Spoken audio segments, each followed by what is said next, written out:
আমার শ্বশুরমশাই রাত হতেই গ্রামের কুমারী মেয়েদের একা ছাদে নিয়ে গিয়ে না জানি কি করত। মেয়েরা খুশি হয়ে ঘরে ফিরে যেত আর পরের দিন তার খুব ভালো জায়গায় বিয়ে হয়ে যেত।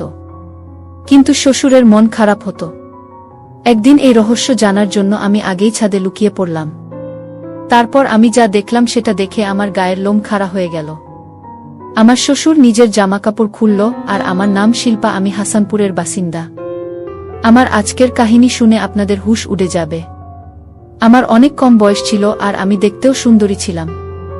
আর আমি শিক্ষিত ছিলাম। কলেজে পড়ার সময় আমার একটি ছেলের সাথে বন্ধুত্ব হয় আর ধীরে ধীরে বন্ধুত্ব থেকে প্রেম হয়ে যায়। আমরা একে অপরকে এতটাই ভালোবেসে ফেললাম যে বিয়ের কথা অবধি পৌঁছে গেল। আমি আমার বাবা মায়ের একমাত্র মেয়ে ছিলাম। আমার বাবা অনেক আগেই মারা গিয়েছিলেন আর আমার মা তো অসুস্থ থাকত বেশিরভাগ সময়ে। এজন্য মা চাইতো যত তাড়াতাড়ি সম্ভব আমার বিয়ে যাতে হয়ে যায়। সেজন্য মা বিয়ের জন্য সম্বন্ধ খুঁজতে থাকে। আমি যখন তাকে বললাম যে আমার বাড়িতে সম্বন্ধ পাঠাও, কারণ আমার মা আমার বিয়ের জন্য ছেলে খুঁজছে, তখন আমার হবু বর তাদের বাড়ি থেকে সম্বন্ধ পাঠায়। আর দুই পরিবারের সম্মতি দিয়ে আমাদের বিয়ে হয়ে যায়। আমার জীবন অনেক সুন্দরভাবে চলছিল। আমার বিয়ে হাসানপুরি হয়েছিল। আমার বর ভালো চাকরি করত, সে শহরে কাজ করত। আমার শ্বশুর বাড়িতে আমার বর শ্বশুর শাশুড়ি ছিলেন। আর তার বড় বোনের বিয়ে অনেক আগেই হয়ে গেছিল। সে অন্য গ্রামে থাকত। আমার ননদ কখনো কখনো আমাদের বাড়িতে আসত এবং এইভাবেই আমার বিয়ের 1 বছর কেটে গিয়েছিল। আর আমি একটি কন্যা সন্তানের জন্ম দিয়েছিলাম। সারা বাড়ি আনন্দে ভর্তি ছিল। আমার জীবনেও এক সুন্দরভাবেই চলছিল। কিন্তু আনন্দের উপর বোধহয় কারো নজর লেগেছিল। আমার মেয়ের যখন 4 বছর বয়স, তখন হঠাৎ একদিন আমার বরের হার্ট অ্যাটাক হয়ে তখনই তিনি মারা যান। বাড়ির সব খরচ আমার বরের টাকাতেই চলত। এরপর আমাদের বাড়িতে সমস্যা দেখা দেয়। টাকা আমার শ্বশুর খুব একটা উপার্জন করতে পারতেন না। আমার বর মারা যাওয়ার পর থেকে আমাদের অনেক সমস্যা হতে থাকে। টাকা পয়সার অনেক ঘাটতি পড়তে থাকে। এভাবেই জীবন চলছিল। কিন্তু আমার শ্বশুর অন্য একটা কাজ শুরু করেছিল। সে প্রথম থেকেই নাপিত ছিল আর লোকের চুল কাটত। এখনই মেয়েদের চুল কাটার নাম করে নিজের সাথে রাতের বেলায় ছাদে নিয়ে যেত। এইভাবে অনেক দিন কেটে গেল। আমি আমার শ্বশুরের এই কাজ অনেক দিন ধরে লক্ষ্য করছিলাম। কারণ রাতে যখনই ছাদে যেতেন সে সময় আমি আর আমার মেয়ে শুয়ে থাকতাম। একদিন আমি ভাবলাম আমি ছাদে গিয়ে দেখব যে আমার শ্বশুর রাতের বেলা ছাদে কি করে। আমি খুব আস্তে আস্তে সিঁড়ি দিয়ে ছাদে উঠেছিলাম। রাতের গভীরতা বেড়ে যাচ্ছিল, শুধু একটু আলো দেখা যাচ্ছিল। আর আজ রাতেও আমি সুযোগ পেয়েছিলাম শ্বশুরের সম্পর্কে জানার, আর এটাও জন্য যে রাত্রে ছাদে কি করে। কিন্তু আমার শাশুড়ি পাহারা দিত। তাই আমি যেভাবে আস্তে আস্তে সিঁড়ি দিয়ে উঠতাম সেইভাবেই নেমে আসতাম, কারণ সিঁড়িতে আমার শাশুড়ি মা পাহারা দিত। একদিন দেখলাম আমার শ্বশুর একটি অল্প বয়সী মেয়েকে সঙ্গে নিয়ে ছাদে যাচ্ছে। আর তার হাতে কাঁচিও ছিল, হয়তো সে মেয়েটার চুল কাটবে। কিন্তু আমি এটা বুঝতে পারতাম না যে এত রাতে ছাদে নিয়ে গিয়ে কেন সে মেয়েদের চুল কাটত। সবসময় আমার শাশুড়ির পাহাড়ে এত শক্ত হতো যে চেয়েও আমি সিঁড়ির দিকে যেতে পারতাম না। মাঝে মাঝে আমি শাশুড়ির কথা ভেবেও অবাক হয়ে যেতাম যে সে কি করে অল্প বয়সী মেয়েদের একা তার বোনের সাথে থাকতে দেয়, আবার রাতের বেলা। একদিন না জানি আমার শাশুড়ি কোথায় চলে গিয়েছিল। তখন আমি খুব সহজেই সিঁড়ি অবধি পৌঁছে যাই। আমার শ্বশুর কিছুক্ষণ আগে গ্রামের এক অল্প বয়সী মেয়ে কবিতাকে নিয়ে ছাদে গেছে, আর সে 1 ঘন্টার আগে নামবে না। আমার শ্বশুর আগে এমন কাজ করত না। না জানে তার কি হয়েছে। এই 1 ঘন্টায় না জেনে আমার শ্বশুর মেয়েটার সাথে কি করবে, ছাদে কি হয় সেটা জানার জন্য আমি ভীষণ উদ্গ্রীব হয়ে পড়ি। আমার শ্বশুর যখন দোকানের লোকেদের চুল কাটত তখন তেমন কিছু করত না। কিন্তু এখন আর কাজ করার ধরন একটা দেখেই আমি ভীষণ আশ্চর্য ছিলাম। আজ রাতে আমাকে জানতেই হবে যে শুধুমাত্র অল্প বয়সী মেয়েদের চুরি কেন কাটে, সেটা মধ্যরাতে, তাও আবার একা। না, আমার শাশুড়ি সেখানে যেত না। সেই মেয়ের বাড়ির কোনো লোককে তার সাথে যেতে দেওয়া হতো। আমি অর্ধেক সিঁড়ি অবধি পৌঁছে গিয়েছিলাম আর পর্দা তুলতেই যাব দেখার জন্য যে আমার শ্বশুর কবিতার সাথে কি করে। তখন আমার শাশুড়ির আসার শব্দ আমাকে নিচে নেমে আসতে বাধ্য করে। ধীরে সুস্থে কথা বলা আমার শাশুড়ি। প্রথমবার আমি এত জোরে গলার আওয়াজ শুনি। এত জোরে গলার আওয়াজ শুনে তোমার প্রাণ যায় অবস্থা। যখন আমি পিছন ঘুরে এলাম দেখলাম আমার শাশুড়ি আমার পিছনে দাঁড়িয়ে আছে। সে আমার হাত ধরে টেনে আমাকে নিচে নামিয়ে দিল। সে এত জোরে চিৎকার করছিল যেন সে আমাকে খেয়ে ফেলবে। সে আমার হাত ধরে চিৎকার করে বলল, তুমি এখানে কি করছো? তুমি উপরে কোথায় যাচ্ছিলে? আমি তোলে গিয়ে বললাম যে মা, আমার নিচে কেমন একটা অস্বস্তি হচ্ছিল, আর তাই আমি ছাদে যাচ্ছিলাম। আমার কথা শুনে আমার শাশুড়ি আমার উপর চিৎকার করতে লাগলো। সে চিৎকার করে বলল, তুমি জানো না আজ আমাদের বাড়িতে কবিতা চুল কাটতে এসেছেন? আর ছাদে যাওয়ার কথা তুমি ভাবলে কি করে? তুমি কি শহরের কাজটা বন্ধ করতে চাও? তুমি জানো তোমার মেয়ের দায়িত্ব তোমার শ্বশুর পালন করে। তোমার বর মরে যাবার পর থেকে তোমার মেয়ের সব খরচ তোমার শ্বশুর জানায়, আর তুমি তার কাজের পিছনে পড়ে আছো। তুমি জানো না তোমার শ্বশুর কাজ করার সময় বিরক্ত করা পছন্দ করে না। এই জন্য আমি কখনো পড়ে যাওয়ার চেষ্টা করি না। ভালো হবে তুমিও তাই করো। এত রাতে এইভাবে নিজের ঘর থেকে বেরিয়ে আসবে না। আমি চুপ করে কথা শুনছিলাম, আর আমার শাশুড়ি আমাকে খোঁচা দিচ্ছিল যে আমার শ্বশুর আমার আর আমার মেয়ের দায়িত্ব পালন করে, আর আমার বর বেশি ছিল না। সেজন্য আমি চুপ করে কথা শুনছিলাম, কারণ আমি এমনিতেও শ্বশুরকে ভয় পেতাম।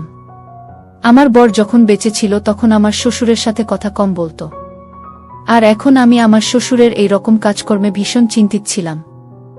এ সময় শ্বশুর যদি আমার উপর রেগে যায়, তাহলে সমস্যা আরও বেড়ে যাবে।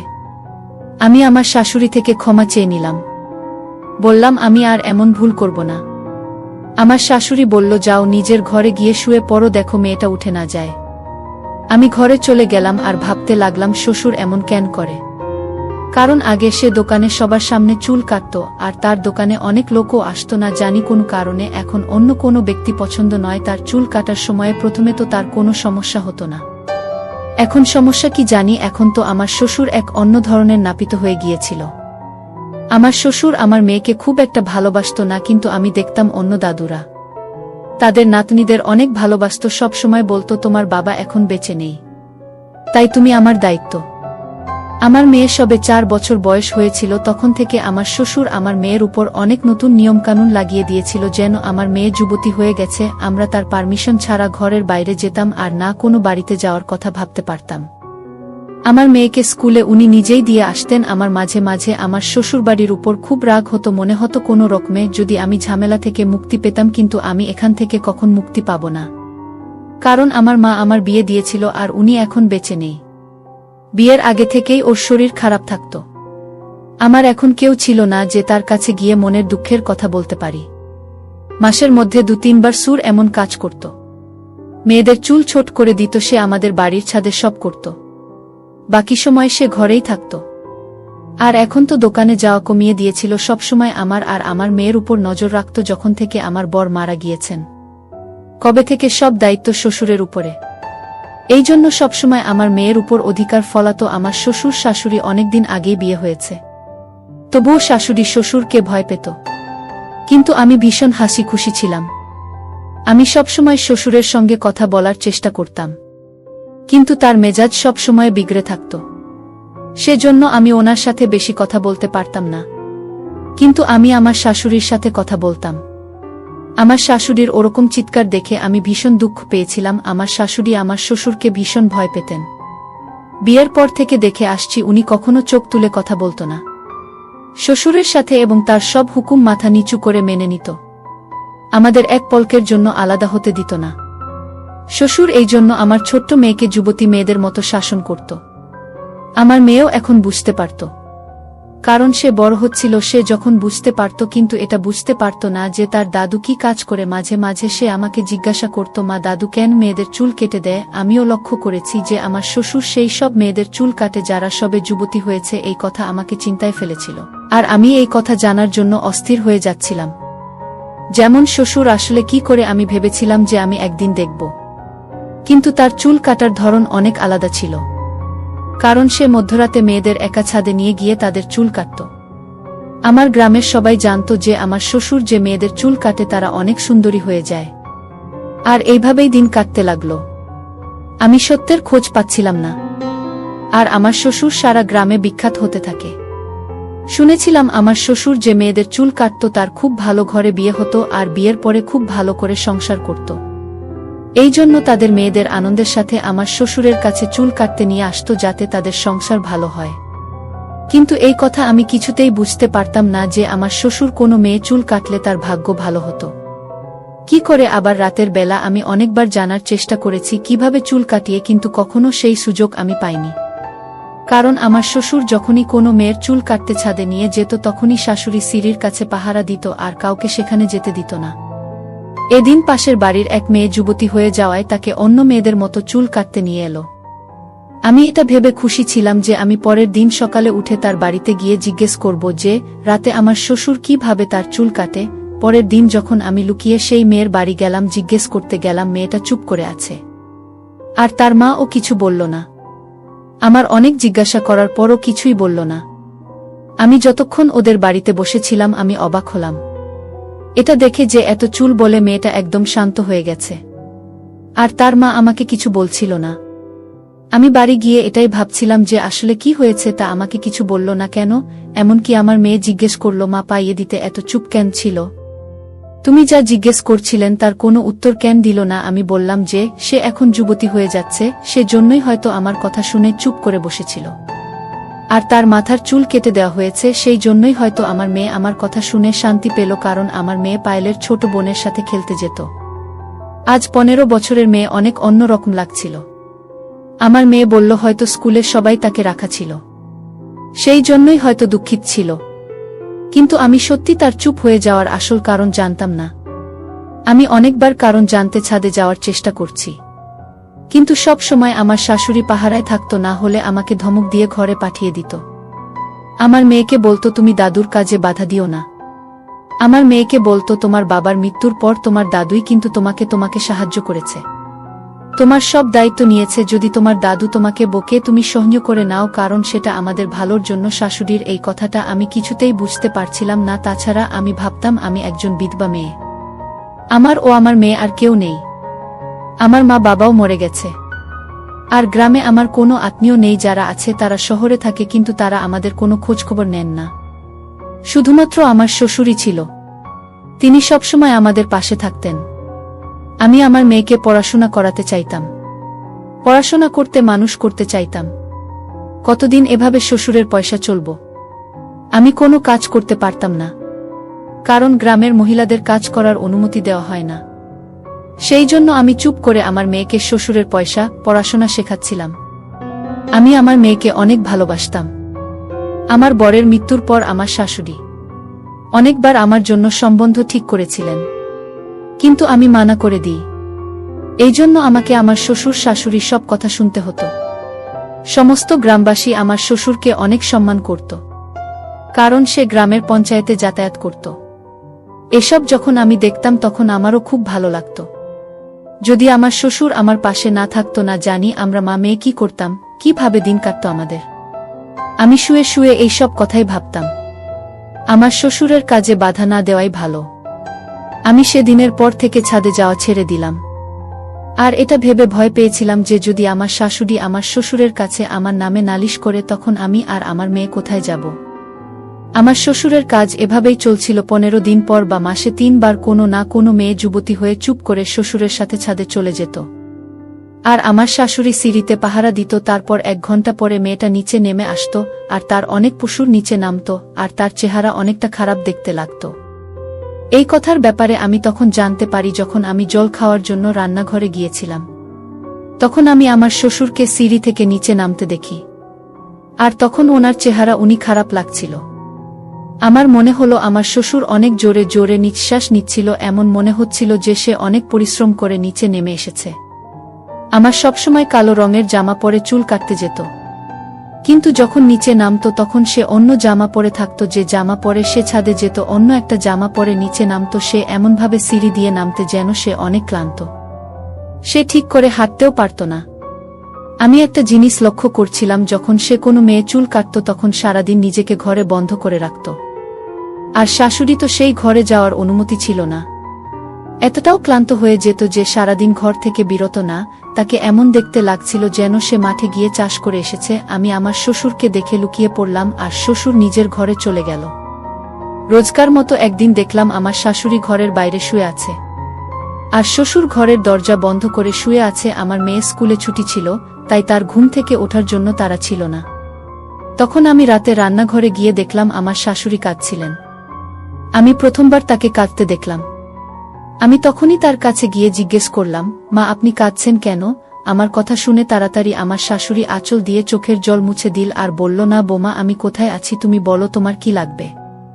আমি জানতাম আমার শাশুড়ি কাছে ছিল। এটা দেখে আমি যতটা না দুঃখে ছিলাম তার থেকে বেশি চিন্তিত ছিলাম। কোনো কারণে শাশুড়ি কাঁদছিল, এমন কথা যার জন্য সে এমন করে কাঁদছিল। আমার এখন শ্বশুর উপর ঘেন্না হতে থাকে আমার মনে হয়, যেমন শ্বশুরের কারণে আমার শাশুড়ি কাঁদছিল। আমি আমার শ্বশুরের উপর নজর রাখতে শুরু করি। যখনই আমার শ্বশুর চুল কেটে সিঁড়ি দিয়ে নেমে আসত তখনই তাকে খুব ক্লান্ত দেখাত। তারপরের দিনই আমি আমার শাশুড়িকে কাঁদতে দেখতাম। এইভাবেই দিন কাটতে থাকি। আর আমার মেয়ে এখন যুবতী হয়ে গিয়েছিল। আমার শাশুড়ি আমার মেয়ের মাথায় চুমু দিয়ে বলল, আমি চাই গ্রামের বাকি মেয়েদের মতো তোমার দাদুর হাতে তোমার চুল কাটা হোক, আর তোমার ভাগ্য উজ্জ্বল হোক। আমি এই কথা শুনে ভীষণ ভয় পেয়ে যাই যে আমার শাশুড়ি আমার মেয়ের চুল কাটে থাকে, আমার শ্বশুরের হাতে তুলে দিচ্ছিল। আমি এইভাবে চিন্তিত ছিলাম যে বাকি মেয়েদের মতো আমার মেয়েও তামাশার করা হবে। আমার মেয়ে কাঁদতে কাঁদতে নিজের ঘরে চলে যায়, আমিও তার পিছন পিছন যেতে থাকি। সে আমার সামনে হাত জোর করে বলে যে, মা, আমি কোনোভাবে চুল কাটতে চাই না। আমিও চাইছিলাম না। তখনই আমার শাশুড়ি আমার ঘরে এসে বলল, আমার মেয়েকে যে তুমি জানো না যে গ্রামের কত মেয়ের জীবন তোমার দাদা খুশি এনে দিয়েছে। আজ পর্যন্ত যাদের চুল তোমার দাদু কেটেছে তাদের সবার কিছুদিনের মধ্যে অনেক ধুমধাম করে বিয়ে হয়েছে, আর অনেক ভালো জায়গায় বিয়ে হয়েছে। এমনি তোমার দাদুর কাছে সবাই তাদের মেয়েকে দিয়ে যায় না। যদি গ্রামের লোক সুবিধা নিতে পারে তবে তুমি তো আমাদের ঘরের মেয়ে। আমি অনেক বারণ করার পরেও আমার শাশুড়ি শোনেনি।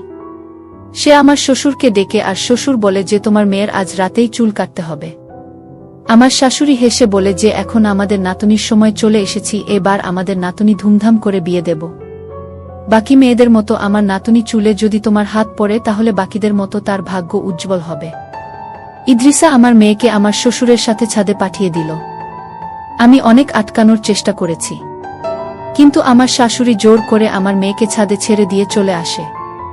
আমি আমার শাশুড়ির সামনে হাত জোট করে বলেছিলাম, আমার মেয়েকে ছেড়ে দাও। আর আমার মেয়েও অনেক কাঁদছিল, কারণ সে ন্যাড়া হতে চায়নি। আমি আমার মেয়ের জন্য অনেক চিন্তিত ছিলাম আর আমি অনেক কাঁদছিলাম। আমার শাশুড়ি আমাকে অনেক বোঝাচ্ছিল যে কি দিয়ে কোনো লাভ নেই, তুমি এটা ভাবো যে যদি তোমার মেয়ের কোনো ভালো করে বিয়ে হয় তাহলে তোমার বোনের আত্মা শান্তি পাবে। তার একমাত্র মেয়ের জীবনের ব্যাপার। এটা আমি আমার শাশুড়িকে বললাম, এটা বানানো গল্প, এটা আমি বিশ্বাস করি না। কিছুক্ষণ পর আমার মেয়ে এসে আমাকে ধরে কাঁদতে থাকে। আমি দেখলাম আমার মেয়ে চুল একদম ঠিক ছিল। এটা দেখে আমার শাশুড়ি চমকে গেল যে তার চুল ঠিক ছিল। আমার মেয়েকে ঘরে নিয়ে গিয়ে দরজা বন্ধ করে জিজ্ঞেস করলাম যে তোমার দাদু তোমার সাথে কি করছে। সে বলল, প্রথমে দাদু কালো রঙের জামা পরে আমার কাছে আসলো। এটা দেখে আমার প্রাণ যায় যায় অবস্থা। তারপর যখন দাদু আমার মাথার উপর হাত রাখল তখন আমার চোখ থেকে জল পড়ছিল। দাদু আমার কাছে এসে আমাকে জড়িয়ে ধরে তখন মনে হচ্ছিল আমি নিঃশ্বাস নিতে পারছি না, আর তখন মনে হলো দাদু চোখের জল আমার গলায় পড়ছে। আমি অবাক হয়ে দাদাকে জিজ্ঞেস করলাম, তুমি কাঁদছো কেন? অনেকক্ষণ পর যখন দাদু আমাকে দূরে সরালো তখন দেখলাম যে দাদুর চোখ লাল হয়ে গেছে, সারা মুখ চোখের জলে ভিজে গেছে। আমার দাদু বলল, আমি তোমার চুল কাটতে পারবো না, আমি তোমার সাথে ভুল কিছু হতে দেব না। তুমি আমার একমাত্র ছেলের মেয়ে, একমাত্র বংশধর। আমি দাদুর কথা কিছুই বুঝতে না পেরে জিজ্ঞেস করি, দাদু এসব কি বলছো? দাদু বলল, তুমি নিচে চলে যাও আর মাকে বলো যে আমি তোমার চুল কাটবো না। আমি দৌড়ে চলে আসি। নিজের সব কথা শুনে আমি চমকে গেলাম। আমি আমার শ্বশুরের ঘরে চলে গেলাম আর মেয়ে আমার সাথেই ছিল। আমি দেখলাম আমার শ্বশুর শাশুড়ির কাছে বসে কাঁদছিল, আর আমার শাশুড়ির কাছে ক্ষমা চাইছি ছিল। আমার শাশুড়িও কাঁদছিল। এসব দেখে আমি অবাক হয়ে জিজ্ঞেস করি, আসল ব্যাপারটা কি? আমিও জানতে চাই কেন তোমরা একে অপরের পাশে বসে কাঁদছো। যখন আমার শ্বশুর আমার আর আমার মেয়ের চোখে জল দেখে তখন বলে যে আজ আমি তোমাকে একটা সত্যি কথা বলতে চাই, যেটা শুনে হয়তো তুমি কেঁপে উঠবে। আমার শ্বশুরকে দিয়ে বলল, আজ থেকে কিছু বছর আগের কথা। আমি এই গ্রামে চৌধুরীর বিশেষ নাপিত ছিলাম। আমি শুধু চৌধুরী চুল কাটতাম। গ্রামের চৌধুরী বহনকারী লোক ছিলেন, আর তার ব্যবহার আমি পছন্দ করতাম, কিন্তু আমি বাধ্য হয়েই কাজ করতাম। একদিন চৌধুরী আমাকে কাজ থেকে বার করে অন্য একটা কাজ দেয়া।